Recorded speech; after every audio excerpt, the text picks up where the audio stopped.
May the name of the Lord be praised. ஆண்டவராகிய இயேசு கிறிஸ்துவினுடைய நாமம் மகிமைப்படுவதாக. And we thank the Lord for giving us also an opportunity to join with you and look at the Word of God together. உங்களோடு கூட இணைந்து கர்த்தருடைய வார்த்தையை கவனிக்கும்படியான ஒரு வாய்ப்பை கர்த்தர் கொடுத்தபடியால் நான் கர்த்தரை துதிக்கிறேன். Last 3 weeks we were going through the book of Jonah. கடந்த 3 வகுப்புகளிலும் யோனாவை குறித்ததான சத்தியங்களை நாம் கேட்டுக்கொண்டிருந்தோம். In chapter 1 we saw Jonah running away from God.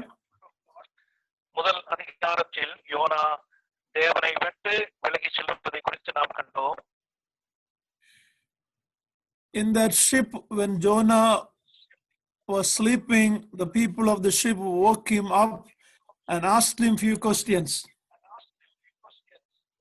அந்த கப்பலில் யோனா படுத்து உறங்கிக் கொண்டிருக்கிற வேளையில் அந்த கப்பலில் உள்ளவர்கள் ஒரு சில கேள்விகளை யோனாவினிடத்தில் வினாவுவதை குறித்து நாம் கண்டோம். He told who is his God. அவனுடைய தேவன் யார் என்பதை அவன் தெளிவாக சொல்லுவதை குறித்து நாம் கண்டோம். That testimony about the Lord, even though his life was not matching to that, yet when that name was told, the people of the ship feared God and believed in God. And once again, you repeat it, please. Yeah, when he told that I'm a Hebrew, I serve the living God who made heaven, earth, and the sea. Yeah, continue it, please. When he gave that testimony, the pagan people in the ship feared God and believed in him. யோனா, நான் எபிரேயனாய் இருக்கிறேன், வானத்தையும் பூமியையும் சமுத்திரத்தையும் படைத்த தேவன் என்னுடைய தேவன் என்ற நிலைமையில் அவன் கூறுகிற அந்த வார்த்தைகளை எல்லாம் புறஜாதிகளாகிய விக்கிரகங்களை வணங்கக்கூடிய அந்த ஜனங்கள் கேட்டு தேவனுக்கு பயந்தவர்களாய் காணப்பட்டார்கள் என்பதை கண்டோம். Even though Jonah admitted that he is the reason for the problem, still repentance has not come into his life. யோனா தன்னுடைய வாழ்க்கையில் என் மூலமாக தான் இந்த பிரச்சனை உங்களுக்கு வந்தது என்று அவன் ஒத்துக்கொண்ட போதிலும் இதற்காக மனஸ்தாபப்பட்டதாக நாம் அங்கு காண்பதில்லை. And he wanted to die. அதன் பிறகு அவன் சாகும்படியாக விரும்புவதை தான் நாம் காண்கிறோம். And in chapter 2, when we saw that God prepared a fish, a great fish, swallowed him, in the belly of the fish, we see Jonah running towards God. அதன் பிறகு 2ஆம் அதிகாரத்தில் கர்த்ததாமே அவனை விழுங்கும்படியாக ஒரு பெரிய மீனை ஆயத்தப்படுத்துகிறார். அந்த மீனினுடைய வயிற்றிலிருந்து அவன் பிடிக்கிற அந்த ஜெபத்தை குறித்து கண்டோம். அவன் கர்த்தரோடு கொண்டு திரும்பத்தக்கதாக உள்ள ஜெபமாக அது காணப்பட்டது என்பதை கண்டோம். Finally, he admitted, Lord, salvation is from you only. அதன் பிறகு அவன் ஒத்துக்கொள்கிறான், கர்த்தரிடத்தில் தான் ரட்சிப்பு உள்ளது என்பதை அவன் ஒத்துக்கொண்டு மனதார அந்த காரியத்தை செய்கிறான். We saw that when the waters were going over him, the word of God was flooding his heart. ஜலங்கள் அவனை புரண்டு அவன் மேலாக செல்லுகிற வேளையில் தேவனுடைய வார்த்தையானது அவனை நிரப்புவதை குறித்து 2ஆம் அதிகாரத்தில் நாம் கண்டோம். In all the troubles of our life, it is the word of God and the prayer that brings us closer to the Lord. நமக்கும் நம்முடைய வாழ்க்கையில் இப்பேற்பட்டதான அநேக பிரச்சனைகள் ஜலப்பிரவாகம் போல நம்மேல் அடிக்கிற வேளையில் ஜெபமும் தேவனுடைய வார்த்தை ஒன்றுதான் அதற்கு பரிகாரமாய் காணப்படுகிறது என்பதை இதன் மூலம் அறிந்து கொள்ள வேண்டும். He was quoting from at least 7 Psalms in this prayer. அவனுடைய ஜெபத்திலே குறைந்தபட்சம் 7 சங்கீதத்தில் உள்ள வசனங்களை குறிப்பிட்டுதான் அவன் ஜெபிக்கிறதை நாம் காண்கிறோம். And then we see God gave a deliverance to him and the fish vomited him in the dry land. அதன் பிறகு கர்த்தர் அவனுக்கு ஒரு விடுதலை கொடுக்கிறார். வெட்டாந்தரையிலே அந்த மீனானது யோனாவை கக்கி போட்டதை குறித்து நாம் கண்டோம். Looks like it was near Joppa, from where he went away from God, that God brought him back to that place. எங்கிருந்து கர்த்தரிடத்திலிருந்து அவன் விலகி சென்றானோ அதே இடத்திற்கே கர்த்தர் அந்த மீனை கொண்டு வந்து யோனாவை கக்கி போட்டியாக யோப்பாவிலே அந்த சம்பவம் நடப்பதை குறித்து நாம் அறிகிறோம். If we have gone away from God, we have to come back to where we failed, and then God will give us a second chance.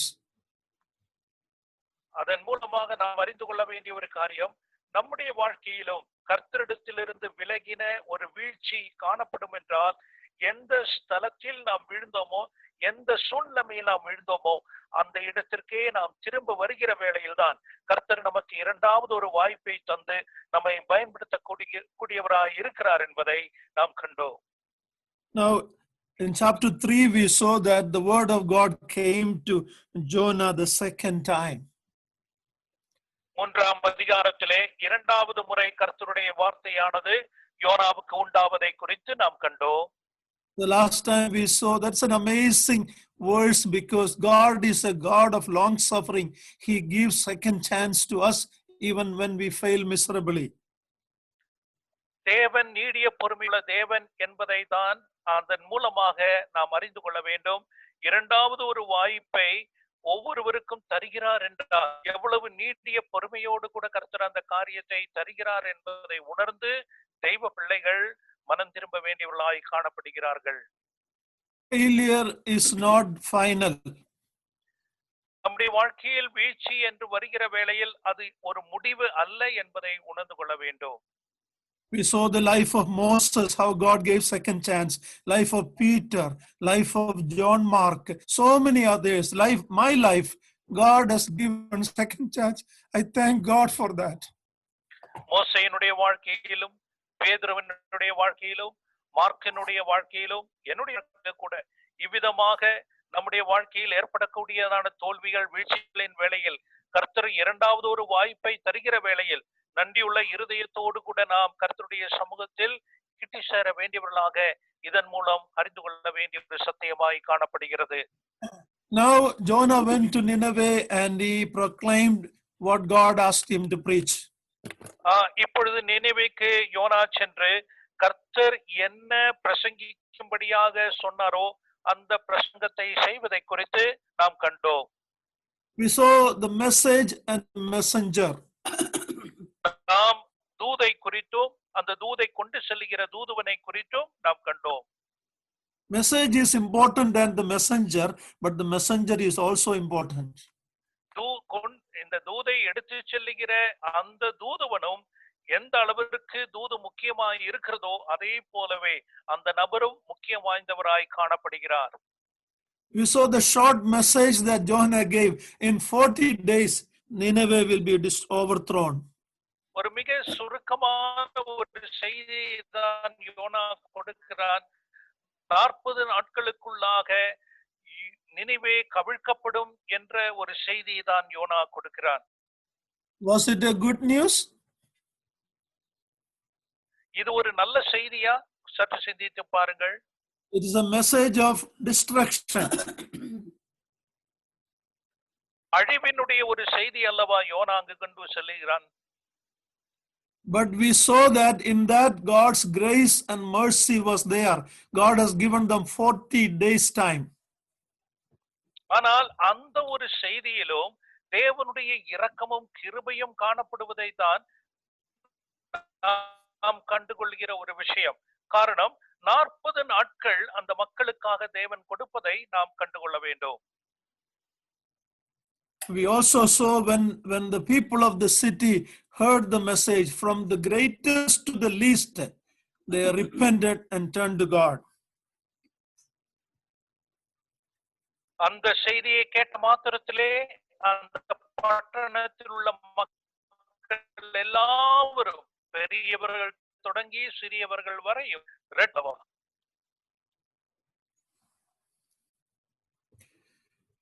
We saw in the ship, the sailors came to the knowledge of the true and living God.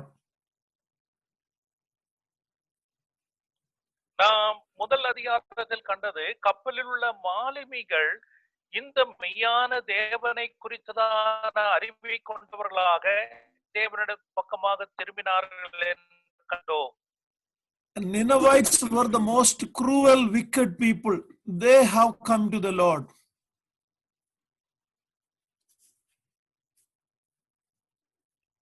அதை போலவே நினைவே மக்கள் என்று சொல்லும் பொழுது அவர்கள் மிகவும் கொடூரமான துன்மார்க்கம் உள்ள மக்களாக காணப்பட்டார்கள். அவர்கள் மனம் திரும்பும்படியாக அந்த செய்தி காணப்பட்டது என்பதை நாம் நினைவில் கொள்ள வேண்டும். Read in Isaiah chapter 1, even if our sins are like scarlet, he can make it white as snow. நாம் ஏசாயா 1ஆம் அதிகாரத்தில் காண்கிறோம், நம்முடைய பாவங்கள் இரத்தாம்பரம் போல இருந்தாலும் அது பஞ்சை போல வெண்மையாக்கக்கூடிய வல்லமை கர்த்தரிடத்தில் உண்டு என்பதை நாம் கண்டோம். And we saw a great repentance in this wicked city. இந்த துன்மார்க்கம் உள்ள பட்டணத்திலே ஒரு மிக பெரிதான ஒரு எழுப்புதல், மறுமலர்ச்சி, மனம் திரும்புதல் உண்டாக்கப்பட்டது என்பதை கண்டோம். And now we are starting chapter 4. இப்பொழுது நாம் இன்றைக்கு 4ஆம் அதிகாரத்திற்கு வருவோம். யோனா 4ஆம் அதிகாரம். We wish Jonah's book ended with chapter 3. இந்த யோனாவினுடைய புத்தகம் 3ஆம் அதிகாரத்தில் நிறைவு பெற்றிருந்தால் அது மிகவும் நன்றாக இருந்திருக்கும் என்று நாம் நினைக்கலாம், நாம் எண்ணலாம். We would imagine that Jonah would go back to Jerusalem, to Israel, and ask people to rejoice with me. So many people through my ministry, when they heard the word of God, they repented. He should have been rejoicing. யோனா எருசலேமுக்கு சென்று, எருசலேமுக்கு சென்று அங்குள்ள யூத ஜனங்களோடு கூட இந்த விதத்தில் புறஜாதிகளிடத்தில் கர்த்தர் என்னை பயன்படுத்தினார், அந்த பட்டணம் முழுவதும் கர்த்தரின் பக்கமாக மனம் திரும்பினது என்ற அந்த சந்தோஷ செய்தியை அங்கு கொண்டு சென்று அவர்களோடு கூட என்னோடு கூட சந்தோஷப்படுங்கள் என்று இருக்கலாம். But here chapter 4 starts with the verse that but it displeased Jonah exceedingly, he was very angry. ஆனால் அப்பேற்பட்ட நிலைமையில் ஒன்றும் நடக்காமல் 4ஆம் அதிகாரம் முதல் வசனம் ஆரம்பிப்பதை சற்று கவனியுங்கள். யோனாவுக்கு இது மிகவும் விசனமாயிருந்தது, அவன் கடும் கோபம் கொண்டு என்று வாசிக்கிறோமே. Perhaps he is the only prophet who was angry with God when his ministry was a blessing.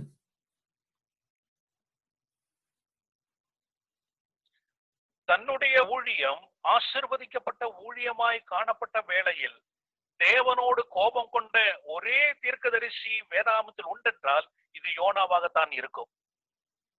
In verse 2 we read that he prayed to the Lord. 2ஆம் வசனத்திலே கர்த்தரிடத்தில் விண்ணப்பம் பண்ணுவதை குறித்து நாம் வாசிக்கிறோம். What a different prayer from the prayer he made in chapter 2.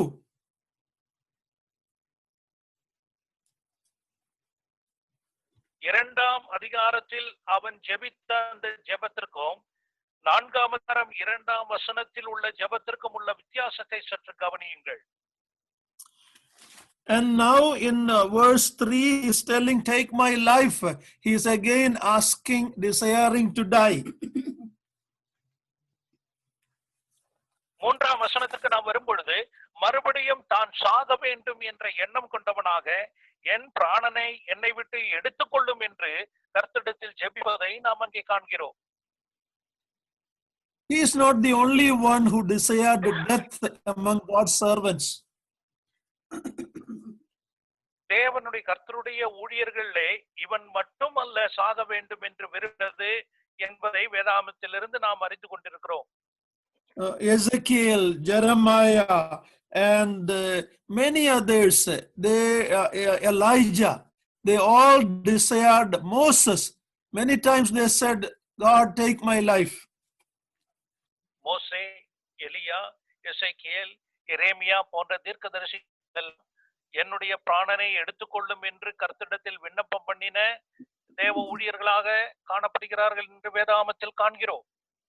The reason, if we look at it, their ministry was not a blessing in the sense people did not turn to God. Noah preached for 120 years. Nobody came to the Lord. So they were discouraged.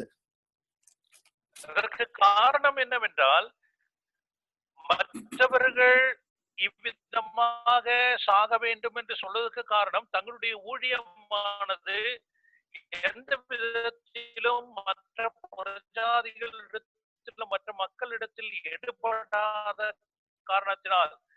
உதாரணமாக நோவா 120 வருடம் திருமணங்கள் எல்லாரும் கூறினார்கள். Elijah was going to be killed by Jezebel, so he got fear and he wanted to die. ஆகாபினுடைய மனைவியாக யெசபேல் தன்னுடைய குரோதத்தினாலே எலியாவை கொல்ல வேண்டும் என்று அவன் கூறின வேளையில் எலியா பயப்பட்டு அந்த இடத்தை விட்டு ஓடிப்போவதை குறித்து நாம் காண்கிறோம்.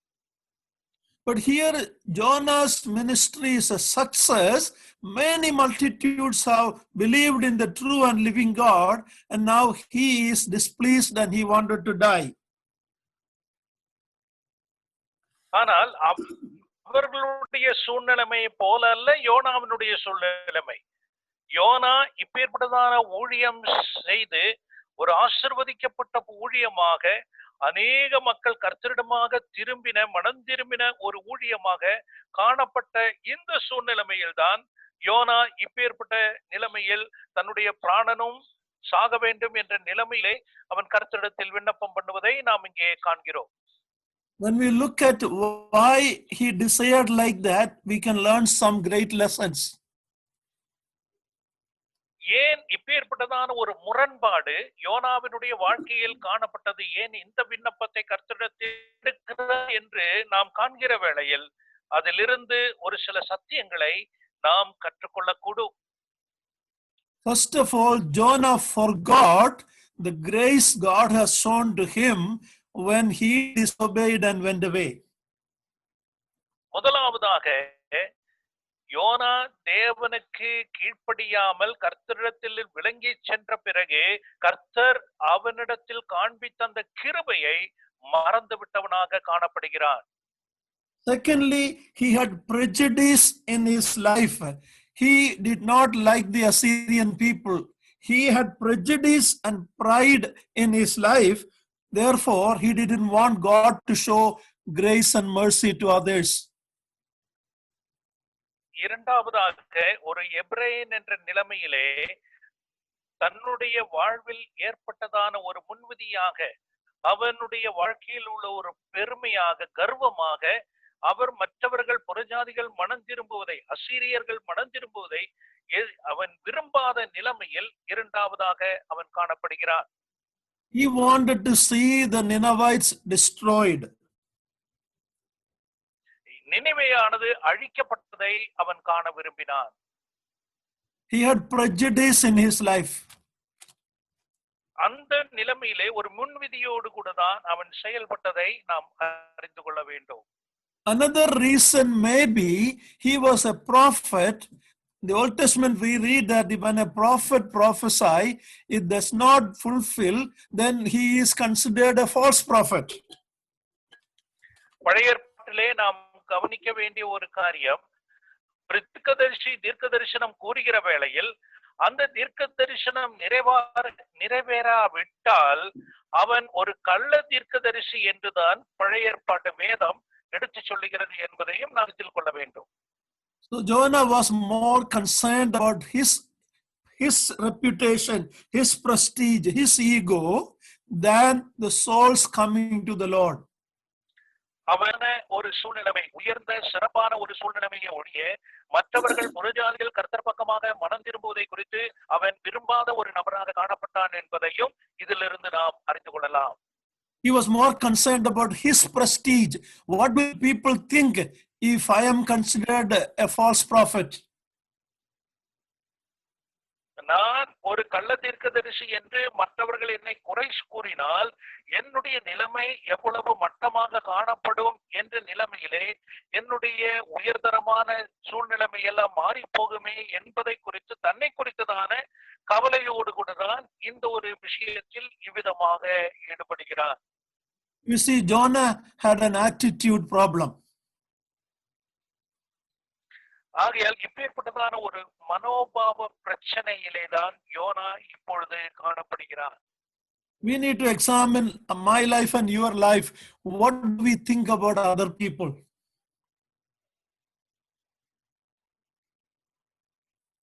நம்முடைய வாழ்க்கையிலும் என்னுடைய வாழ்க்கையோ உங்களுடைய வாழ்க்கையோ மற்றவர்கள் என்னை குறித்து சிந்திக்கிறார்கள் என்கிற காரியத்தை குறித்து நாம் நினைத்து பார்க்க வேண்டியவர்களாக இருக்கிறோம். We see in the chapter as we continue, Jonah goes outside the city, makes a booth, and he waiting to see what will happen to the city.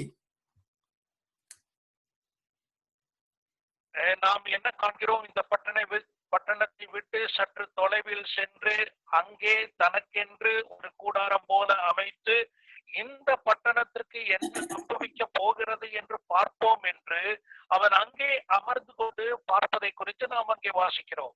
He is still desiring, he is waiting to see fire and brimstone falling on that city.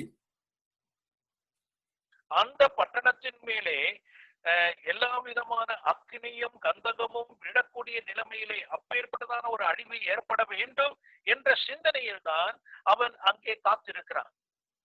What a sad thing. Here is a preacher who preached about God's grace and judgment, and he only wants God's judgment on the people, not the grace of God.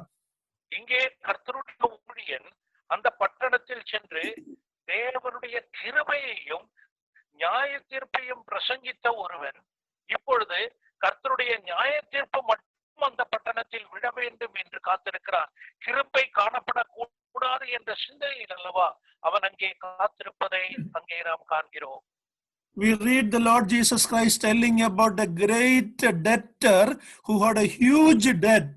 The master forgave him, but when he went out, he was not willing to forgive the one who owed him a small debt. ஆண்டவராகிய இயேசு கிறிஸ்துவானவர் ஒரு ஓமையில் குறிப்பிடுகிற வேளையில் தன்னிடத்தில் கடன்பட்ட ஒரு மிக பெரிதான கடன்காரனை ஒரு முதலாளி மன்னித்து விட்டார். ஆனால் இந்த நபரோ ஒரு சிறிய கடன்பட்டவனை மன்னிக்க முடியாத நிலைமையில் காணப்பட்டதை குறித்து அவர் எவ்விதமாக ஆண்டவர் எடுத்து கூறுகிறார் என்பதை அந்த ஓமையில் நாம் அறிந்திருக்கிறோமே. That can happen in my life, that can happen in our life, and that's what is happening in Jonah's life.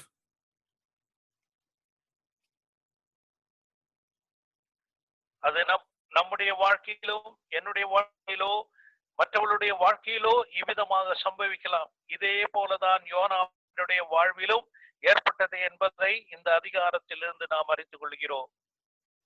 Isaiah 28:21 says, judgment is a strange work of God.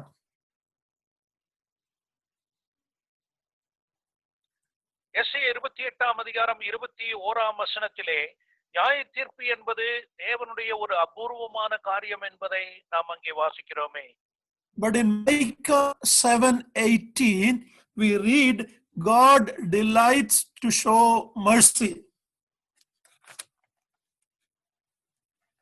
ஆனால் மீகா 7ஆம் அதிகாரம் 8ஆம் வசனத்தில் என்ன வாசிக்கிறோம்?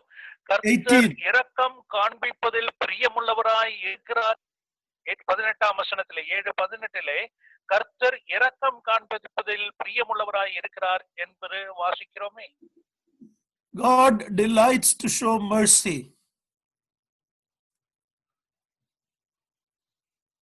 கர்த்தர் இரக்கம் காண்பிக்க அவர் இன்பமுள்ளவராய் பிரியமுள்ளவராய் இருக்கிறார். Now we see what happened to Jonah. He was waiting in that booth, and God prepared a gourd, verse 6, and it came over Jonah, and we read that he was exceedingly glad of the gourd. அந்த குடிசையில் இருந்து கொண்டு அந்த நகரத்திற்கு என்ன சம்பவிக்கும் என்று அவன் பார்த்து கொண்டிருக்கிற வேளையில் 6ஆம் வசனத்தில் என்ன காண்கிறோம்?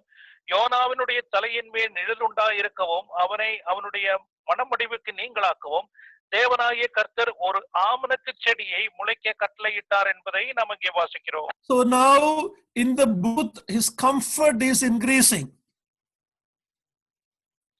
அந்த குடிசையில் இருந்து கொண்டு அவனுக்கு ஒரு சுக சௌரியத்தை கர்த்தர் அங்கே ஏற்படுத்தி கொடுக்கிறார் என்பதை நாம் அங்கே காண்கிறோம். And for that he is very happy, he is exceedingly glad.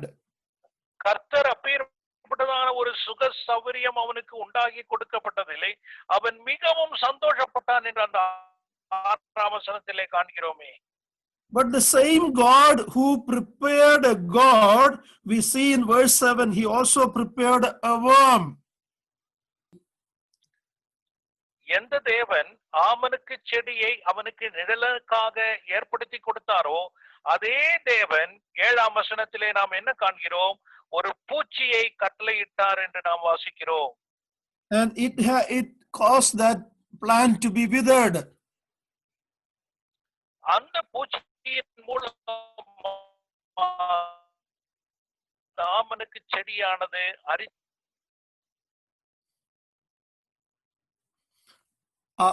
Job, when he was going through the trouble, his wife said, curse God and die. யோபு தன்னுடைய வாழ்க்கையில் ஏற்பட்டதான உபத்திரவம் பட்டு கொண்டிருக்கிற வேளையில் யோபனுடைய மனைவி சொன்ன ஒரு விஷயம்தான், நீ தேவனை சபித்து உன் ஜீவனை விடும் என்று யோபினுடைய மனைவி யோபினிடத்தில் கூறுவதை நாம் அறிந்திருக்கிறோமே. So Job reminded her that good and evil both can come from God, or evil allowed by God. அப்பொழுது யோபு தன்னுடைய மனைவியினிடத்தில் நினைவுபடுத்துகிற ஒரு காரியம், கர்த்தரிடத்திலிருந்து நன்மை மட்டுமல்ல தீமையும் எதிர்பார்க்கக்கூடியவர்களாய் நாம் காணப்படுகிறோம் என்பதை நினைவுபடுத்துகிறார். God is not the author of evil, but he allows it in our life to make us realize certain truth. தீமை என்கிற ஒரு காரியம் கர்த்தரிடத்தில் காணப்படுகிற ஒரு காரியம் அல்ல, ஆனால் அந்த தீமையை சில சத்தியங்கள் நாம் புரிந்து கொள்ளத்தக்க கர்த்தர் அனுமதிக்கிறார் என்பதை தேவ பிள்ளைகளாகிய நாம் அறிந்து கொள்ள வேண்டும். The present crisis in the world of this COVID-19 virus, we have to acknowledge it is allowed by God. இப்பேற்பட்டதான ஒரு வைரஸ் பிரச்சனை உலகமெங்கும் காணப்படுவதனுடைய காரணம் நாம் அறிந்து கொள்ள வேண்டிய ஒரு விஷயம் என்னவென்றால், இது கர்த்தரால் அனுமதிக்கப்பட்ட ஒன்று என்பதை தெய்வ பிள்ளைகளாகிய நாம் நிச்சயம் அறிந்திருக்க வேண்டும். It is a good opportunity for us to examine our attitude.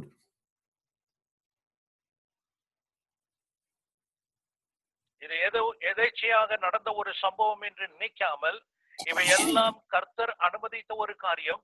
என்னுடைய மனோபாவம் எப்பேற்பட்ட நிலைமையில் காணப்படுகிறது இந்த சூழ்நிலைமையிலும் என்று நம்மை ஒவ்வொருவரையும் சுய பரிசோதனை செய்யக்கூடிய நிலைமையிலே கர்த்தர் அனுமதித்திருக்கிறார் என்பதை நாம் உணர்ந்து கொள்ள வேண்டும். In verse 8, we see God adding a east wind, a hot wind that made Jonah's situation more unbearable. 8ஆம் வசனத்திலே தேவன் கீழ்காற்றை கட்டளையிட்டு இன்னும் யோனாவினுடைய நிலைமை படுமோசமாகத்தக்க நிலைமையில் கர்த்தர் அந்த காரியத்தை செய்வதை நாம் அறிந்து கொள்ளலாம். And at the result of that, he is again asking God that he wanted to die.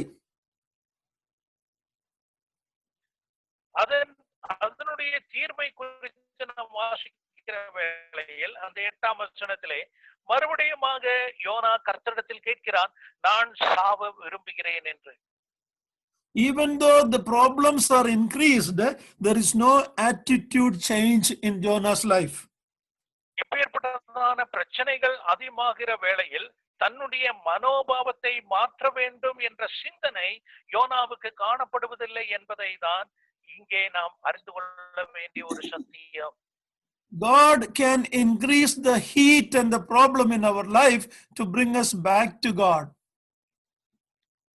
கர்த்தரிடத்தில் மனம் திரும்பும்படியாக கர்த்தர் தாமே இப்பேற்பட்டதான பிரச்சனைகளையும் உஷ்ணங்களையும் மற்ற ஒவ்வொரு காரியங்களையும் ஏற்படுத்துகிற வேளையில் இந்த பிரச்சனைக்கு பரிகாரி ஒருவர் கர்த்தர் ஒருவரே என்று கர்த்தரிடத்தில் திரும்பத்தக்கதாக கர்த்தர் செய்கிறார் என்பதை உணர்ந்து கொள்ள வேண்டும். In the book of Daniel, we saw that when the fire was made 7 times more, their faith came out as gold in the fire.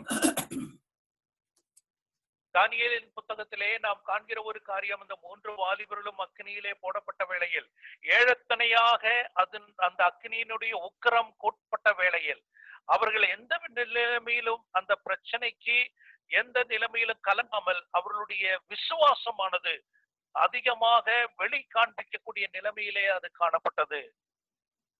Here is a servant of God again and again telling, I want to die, kill me. இங்கே ஒரு தேவனுடைய ஊழியன் மறுபடியுமாக நான் சாகிறது நலமாய் இருக்கும் என்ற நிலைமையிலே கர்த்தரிடத்தில் விண்ணப்பம் செய்கிறார். And an amazing thing, God is asking, is it right for you to be angry? Is asking him. 9ஆம் வசனத்திலே தேவன் யோனாவை நோக்கி கேட்கிற ஒரு காரியம், நீ எனக்கு நிமித்தமாக எரிச்சலாய் இருக்கிறது நல்லதோ என்று யோனாவின் இடத்தில் கேட்கிறார். I am amazed at the grace of God.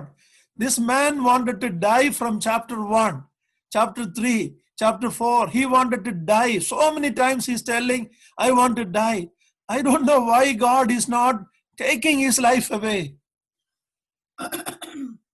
இந்த ஒரு தேவ மனிதன் 1ஆம் அதிகாரத்திலும் சரி, 3ஆம் அதிகாரத்திலும் சரி, 4ஆம் அதிகாரத்திலும் சரி, சாக வேண்டும் சாக வேண்டும் சாக வேண்டும் என்று கர்த்தரிடத்தில் மறுபடியும் சொல்லுகிறார். ஆனால் தேவன் ஏன் இவனுடைய ஜீவனை எடுக்கவில்லை என்பதுதான் ஆச்சரியமான ஒரு காரியம். Almighty God talking to a man who is nothing but dust, 6 feet of dust and average. God is so gracious and merciful to him. சர்வ வல்லமையுள்ள தேவன் சாதாரண மண்ணாய் இருக்கக்கூடிய ஒரு மனிதனிடத்தில் இவ்விதமாக சம்பாஷிக்கிற ஒரு காரியத்தை நாம் காண்கிற வேளையில் கர்த்தருடைய கிருபையும் இரக்கமும் எவ்வளவு பெரிது என்பதை தான் இந்த நேரத்தில் நாம் அறிந்து கொள்ள வேண்டிய ஒரு சத்தியம். If you and I were in the place of God, most likely I would have said, okay, you want to die? Okay, here you are done with. But that's not our God. தேவன் ஸ்தானத்திலே நாம் நீங்களோ இருந்திருந்தால், நீ சாக வேண்டும் என்று பல தடவை சொல்லிட்டாய், இதா சாவை எடுத்துக்கொள்ளுகின்ற நிலைமையில் நாம் கூறியிருப்போம் அல்லவா? ஆனால் நம்முடைய இரக்கமுள்ள தேவன், கிருபையுள்ள தேவன், அவர் எந்த நிலைமையில் நீடிய பொறுமையாக இருக்கிறார் என்பதை தான் இதன் மூலமாக நம்மை அந்த ஸ்தானத்தில் கொண்டு வந்து பார்க்க வேண்டிய ஒரு விஷயம். We read in Jeremiah 17:9, the heart is desperately wicked. எரேமியா 17ஆம் அதிகாரம் 9ஆம் வசனத்திலே நாம் என்ன வாசிக்கிறோம்? நம்முடைய இருதயம் மகா கேடு உள்ளது என்பதை நாம் வாசிக்கிறோமே. That is my heart and your heart. Even today, our heart has the capacity to rebel against God. என்னுடைய இருதயமோ உங்களுடைய இருதயமோ இன்றைக்கும் கர்த்தருக்கு விரோதமாக கலகம் செய்யக்கூடிய நிலைமையில் உள்ள இருதயத்தை தான் நாம் கொண்டிருக்கிறோம் என்பதை மறக்க கூடாது. The people in the ship got saved.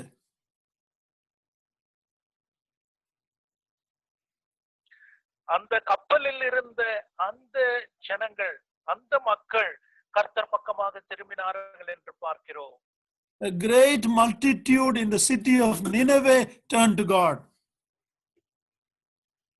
துன்மார்க்கமுள்ள பட்டணமாகிய அந்த மிகப்பெரிய பட்டணமாகிய நினிவே பட்டணத்தார் கர்த்தர் பக்கமாக திரும்பினார்கள் என்று நாம் பார்க்கிறோம். This is all in spite of the servant of God's rebellion and disobedience.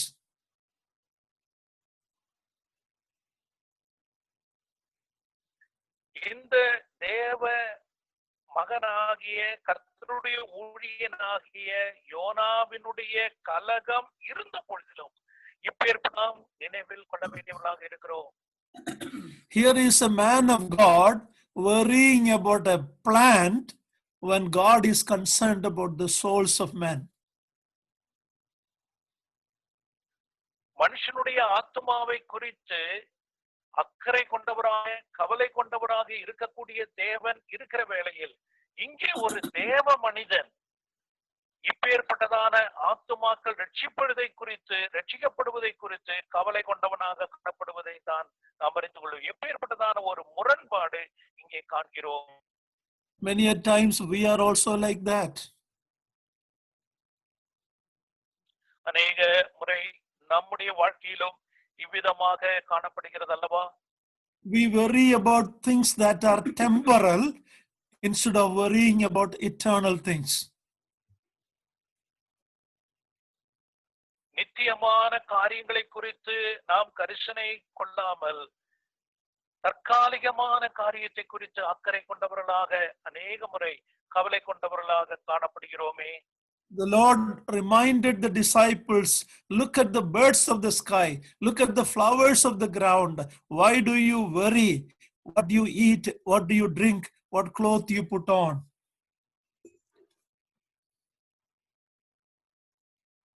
ஆண்டவராகிய இயேசு கிறிஸ்துவானவர் தம்முடைய சீஷர்களை கவனித்து பாருங்கள். இந்த பூமியில் உள்ள இந்த செடிகளை கவனித்து பாருங்கள், பட்சிகளை கவனித்து பாருங்கள். அவை ஒன்றும் விதைப்பதில்லை, அறுப்பதில்லை. ஆனால் நீங்கள் ஏன் நாளை குறித்ததான கவலையோடு கூட காணப்படுகிறீர்கள் என்பதை சுட்டி காண்பிப்பதை நாம் நினைவு கூற வேண்டும். We have a Father in heaven. Why do we worry about temporal, passing, earthly things?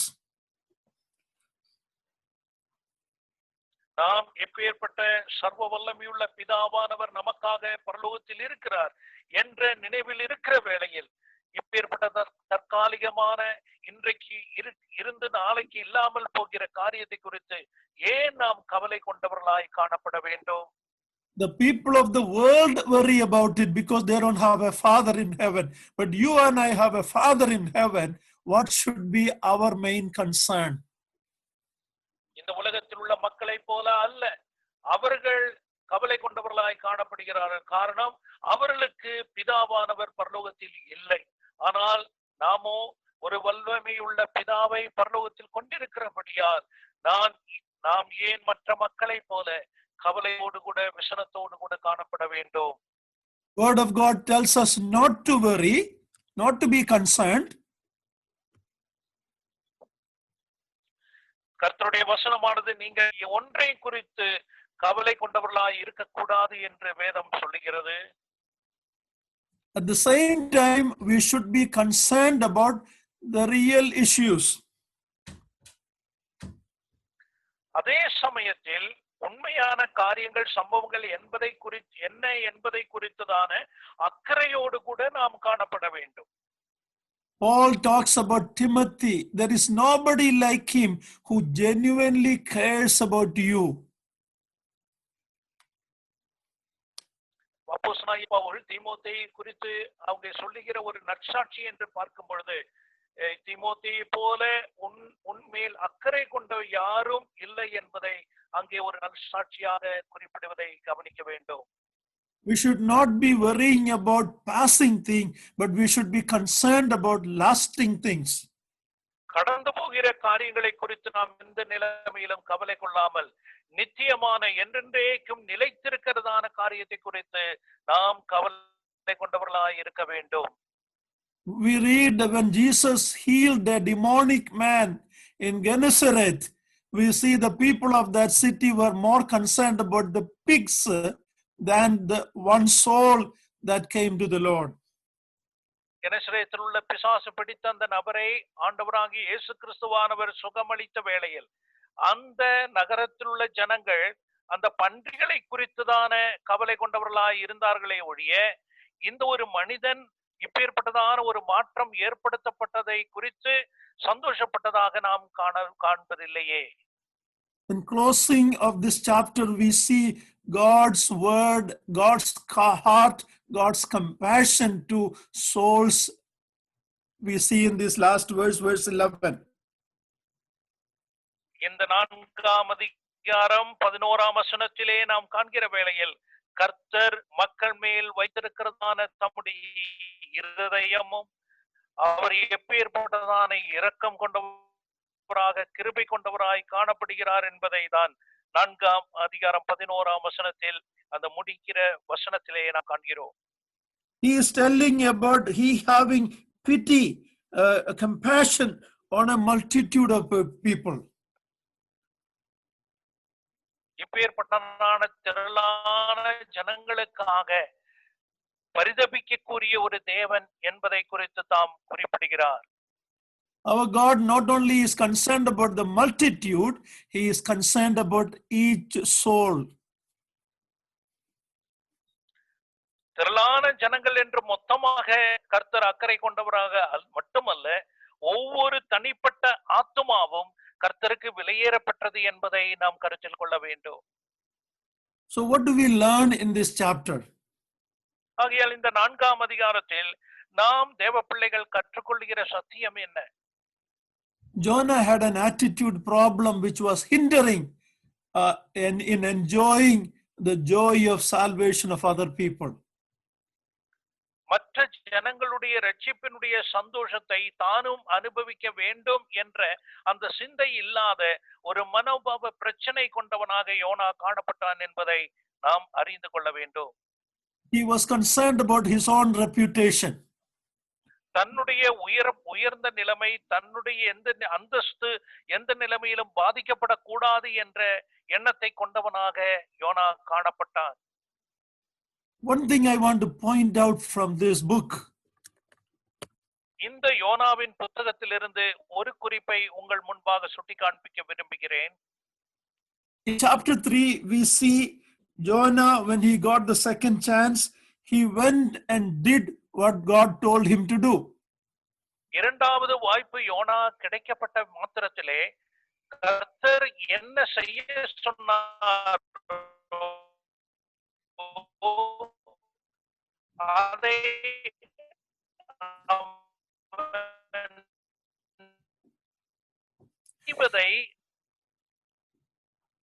he did the work of God, தேவனுடைய வேலையை அவன் செய்தான். but he had not love for the people to whom he was ministering. ஆனால் யாரிடத்தில் இந்த தேவனுடைய ஊழியத்தை செய்தானோ அந்த மக்கள் மேல் எந்த ஒரு ஸ்நேகமும் அன்பும் இல்லாத நிலைமையில் அந்த ஊழியத்தை செய்வதை தான் நாம் இங்கே காண்கிறோம். We can do the work of God without the mind of Christ. கிறிஸ்துவனுடைய சிந்தை இல்லாமல் தேவனுடைய வேலையை நம்மால் செய்ய முடியும். We can do a lot of activities and work, but God is expecting us to have the mind of Christ, a compassion. We read about our Lord when he saw the multitude, he was moved with compassion. நாம் அநேக ஆவிக்குரிய காரியங்களை கிரியைகளை செய்யலாம், ஆனால் கிறிஸ்துவனுடைய சிந்தையோடு கூட அதை செய்ய வேண்டும் என்று கர்த்தர் நம்மிடத்தில் விரும்புகிறார். திரளான ஜனங்களை கண்டு கர்த்தர் மனதுருகினார் என்று நாம் புதிய ஏற்பாட்டில் வாசிக்கிறோமே. Here is a man of God doing the ministry of God without the mind of God. இங்கே ஒரு தேவ மனிதன் தேவனுடைய ஊழியத்தை தேவனுடைய சிந்தை இல்லாமல் செய்வதை தான் நாம் இந்த புத்தகத்தில் கண்டோம். Hebrews 12:2 we read about our Lord's attitude when he gave his life on the cross. We read that for the joy that was set before him, he endured the cross, despising the shame. நாம் எபிரேயர் 12ஆம் அதிகாரம் 2ஆம் வசனத்திலே நம்முடைய கர்த்தருடைய ஊழியத்தை குறித்து நாம் அங்கே வாசிக்கிறோம். கல்வாரி சிலுவையில் அவருடைய மரணத்தின் வேளையில் தமக்கு முன்பாக வைக்கப்பட்ட சந்தோஷத்தின் பொருட்டு என்று நாம் அங்கே வாசிக்கிறோமே. See, that is what you and I should have when we minister to people.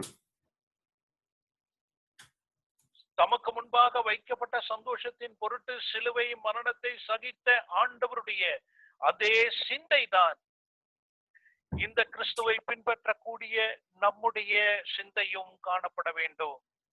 Do we have casteism in our life?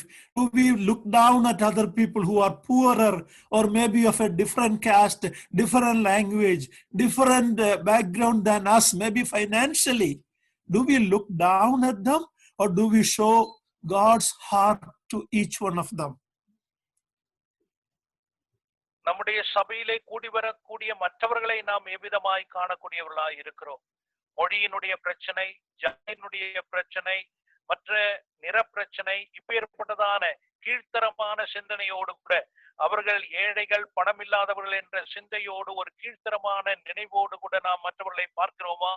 அல்லது எல்லாவரையும் பாரபட்சம் இல்லாமல் கர்த்தருடைய பரிசுத்தவான்கள் என்ற சிந்தையோடு கூட கிறிஸ்துவின் சிந்தை கொண்டவர்களாய் நாம் காணப்படுகிறோமா என்பதை சுய பரிசோதனை செய்ய வேண்டியவர்களாக இருக்கிறோம். Unfortunately, in India, I see the attitude of many believers. Still, they have not understood the love and the grace of God.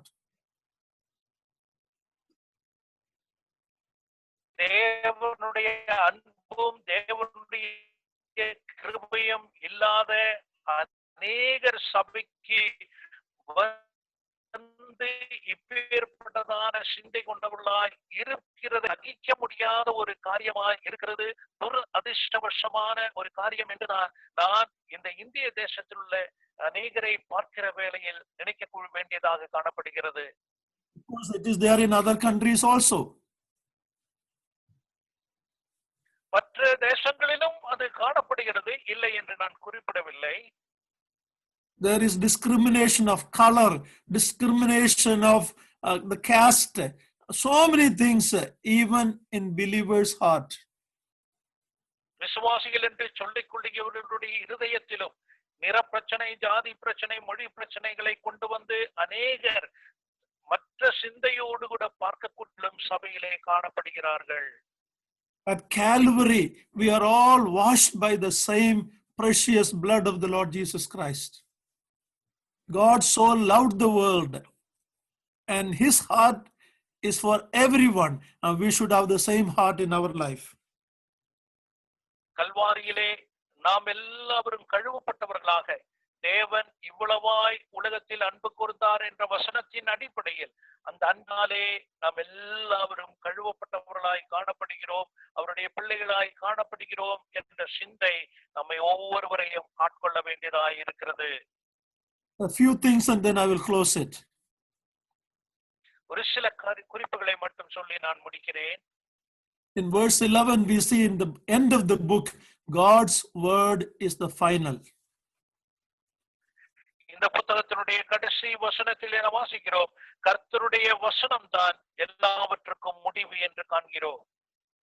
If you are not a believer, if any of you who is not a believer, one day you have to stand before the great white throne judgment, God's word will be the final. கேட்கிற யாராவது கர்த்தரை ஏற்றுக்கொண்டவர்களாக இல்லை என்றால் வெள்ளை சிங்காசனத்திற்கு முன்பாக நியாய தீர்ப்புக்காக நிற்கிற வேளையில் கர்த்தருடைய வார்த்தை ஒன்று மட்டும்தான் முடிவாக உங்கள் முன்பாக கொண்டு வரப்படும். What is the main who is the main person in this Jonah's book? இந்த யோனாவின் புத்தகத்திலே மிக பிரதானமான நபர் யார் என்று நீங்கள் நினைக்கிறீர்கள்? 18 times Jonah's name is mentioned. 18 முறை யோனாவினுடைய பெயர் இந்த புத்தகத்திலே கொடுக்கப்பட்டிருக்கிறது. 9 times the city of Nineveh is mentioned. 9 முறை நினிவேயின் பற்றிதான குறிப்பு கொடுக்கப்பட்டிருக்கிறது. 4 times the fish is mentioned. 4 முறை மீனை குறித்து கொடுக்கப்பட்டிருக்கிறது. But this book is not about any of them. ஆனால் யோனாவை குறித்தோ நினிவேயை குறித்தோ மீனை குறித்தோ அல்ல இந்த புத்தகம். In Matthew 12:39 to 49, we read someone greater than Jonah. மத்தேயு 12ஆம் அதிகாரம் 39 முதல் 49 வசனங்களை கவனிக்கிற வேளையில் யோனாவை விட பெரியவரை குறித்து அங்கே வாசிக்கிறோமே. It is about the Lord Jesus Christ.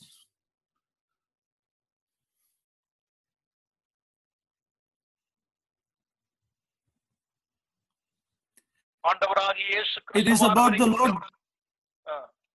ஆண்டவராகிய இயேசு கிறிஸ்துவானவரை குறித்துதான் குறிப்பிட்ட வார்த்தையாய் காணப்படுகிறது. He died and rose again. He compared his experience of the death and burial and resurrection to what happened to Jonah. யோனாவுக்கு சம்பவித்த ஒரு காரியத்தை தம்முடைய வாழ்க்கையில் ஒப்பிட்டு குறிப்பிடுவதை அங்கே நாம் வாசிக்கிறோம். எவ்விதமாக யோனா மீன் வயிற்றில் காணப்பட்டான், அதே போலவே பூமியினுடைய வயிற்றிலும் மனுஷகுமாரன் காணப்பட வேண்டும் என்ற சிந்தையை அங்கே கொண்டு வருகிறார்.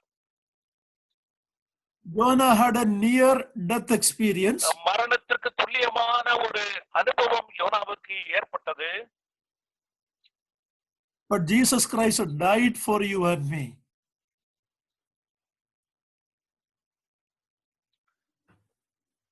ஆனால் ஆண்டவராகிய இயேசு கிறிஸ்துவானவருக்கு துல்லியமான காரியம் அல்ல, அவர் மரணத்தை ருசி பார்த்தார் என்று நாம் வாசிக்கிறோம்.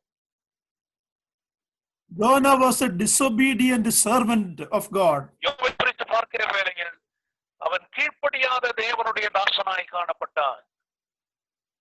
Jesus Christ was the Son of God who was obedient to the Father even to the point of the death on the cross.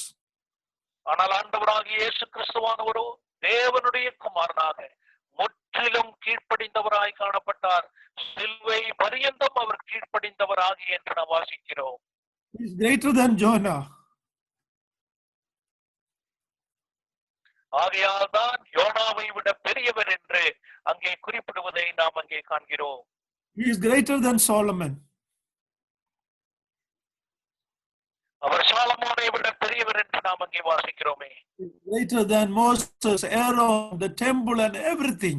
He is the well-beloved one, fairer than 10,000. மோசேயை விட, ஆரோனை விட, ஆலயத்தை விட பெரியவர்.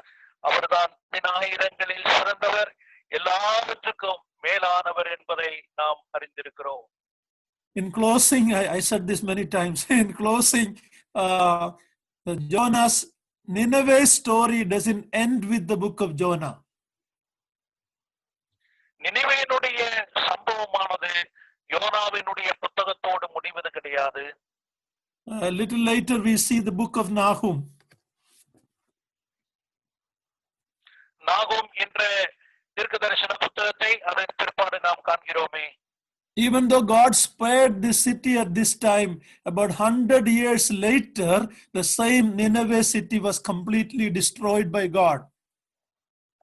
இந்த பட்டணமானது அழிவிலிருந்து மீட்கப்பட்ட பொழுதிலும் சுமார் 100 வருடங்களுக்கு பிறகு கர்த்தரால் அந்த பட்டணம் அழிக்கப்படுவதை குறித்து நாம் காண்கிறோம். What is the message for you and me? இதன் மூலமாக தேவனுடைய செய்தி எனக்கும் உங்களுக்கும் என்ன? God is showing grace and mercy to this generation. இந்த ஜனங்களுக்கு, இந்த சந்ததிக்கு கர்த்தர் இரக்கத்தையும் கிருபையும் காண்பிக்கிறார் என்பதே. But don't take it for granted that it will continue. These people repented, but little later they went back to the same wicked life. ஆனால் இந்த இரக்கமும் இந்த கிருபையும் தொடர்ந்து காணப்படும் என்று சாதகமாக நாம் எடுத்துக்கொள்ளக் கூடாது. இந்த ஜனங்கள் மனம் திரும்பின பொழுதிலும், மனஸ்தாபப்பட்டது போதிலும், அதன் பிற்பாடு அவர்கள் மறுபடியுமாக துன்மார்க்கத்திற்கு திரும்பினார்கள். When in America, in 9/11, when the Twin Towers were destroyed, next week the churches were full. 2011 வருடம் செப்டம்பர் 11 அமெரிக்காவில் அந்த இரட்டை கோபுரங்கள் அழிக்கப்பட்ட மாத்திரத்திலே அடுத்த ஞாயிற்றுக்கிழமை எல்லா தேவாலயங்களும் நிரம்பி வழிந்தன. But what happened later? அதன் பிற்பாடு என்ன சம்பவித்தது? Coronavirus may be gone soon. இந்த வைரஸ், கொரோனா வைரஸ் ஆனது சீக்கிரமாக முடிவு பெறலாம். When problem come, we run to God. பிரச்சனைகள் வருகிற வேளையில் தான் இவ்விதமாக கர்த்தரிடத்தில் ஓடி வருகிறார்கள். But then when that is gone, we can go back to the same old life. My prayer for me and you, when God opens the way, when we can come back as assemblies and worship, you and I should be a different person.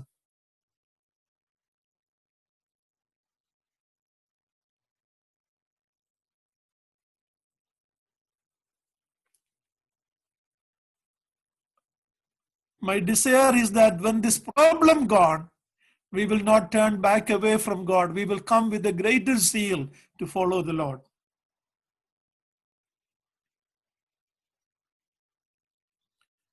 Okay, I think the இந்த connection is உலகத்தில் மக்களை disconnected. பார்க்கிற வேளையில், பிரச்சனைகள் வருகிற வேளையில் கர்த்தரிடத்தில் திரும்புகிறார்கள். இந்த பிரச்சனை முடிவுக்கு பிறகோ அவர்கள் மறுபடியுமாக அந்த துன்மார்க்கத்திற்கு செல்கிறார்கள். ஆனால் என்னுடைய ஜெபமோ, நானும் நீங்களும் எந்த பிரச்சனையாக இருந்தாலும் இந்த பிரச்சனையின் மூலமாக கர்த்தரிடத்தில் நாம் திரும்ப வேண்டுமே ஒழிய ஒருபோதும் விலகாது இருக்க வேண்டும் என்பதுதான் என்னுடைய ஜெபமாய் காணப்படுகிறது. God is showing the mercy to this generation, to you and I. Receive it. Have the same attitude for other people who are perishing. இந்த சந்ததியிலே கர்த்தர் இரக்கத்தையும் கிருபையும் காண்பிக்கிறார். அந்த இரக்கத்தையும் கிருபையும் நாம் பெற்றுக் கொண்டவர்களாக அடுத்த மற்றவர்களுக்கும் அதை காண்பிக்கத்தக்கதாக நாமும் இரக்கமுள்ளவர்களாய் காணப்படுவோம். I hope the study was profitable. It was an encouragement for me. I hope it was an encouragement and a time to check our attitude and correct it. God is merciful. Praise His name. இந்த யோனாவின் புத்தகம் என்னுடைய வாழ்க்கையில் மிகவும் பிரயோஜனமாய் இருந்தது போல உங்கள் ஒவ்வொருவருக்கும் அது பிரயோஜனமாய் இருந்திருக்கும் என்று நம்புகிறேன். கர்த்தர் தாமே உங்களையும் அதற்கென்று பயன்படுத்துவாராக. இப்பேற்பட்டதான வாய்ப்பிற்காக நான் கர்த்தரை துதிக்கிறேன். உங்களுக்காகவும் ஜெபிக்கவும் செய்கிறேன். கர்த்தருடைய நாமம் மகிமைப்படுவதாக.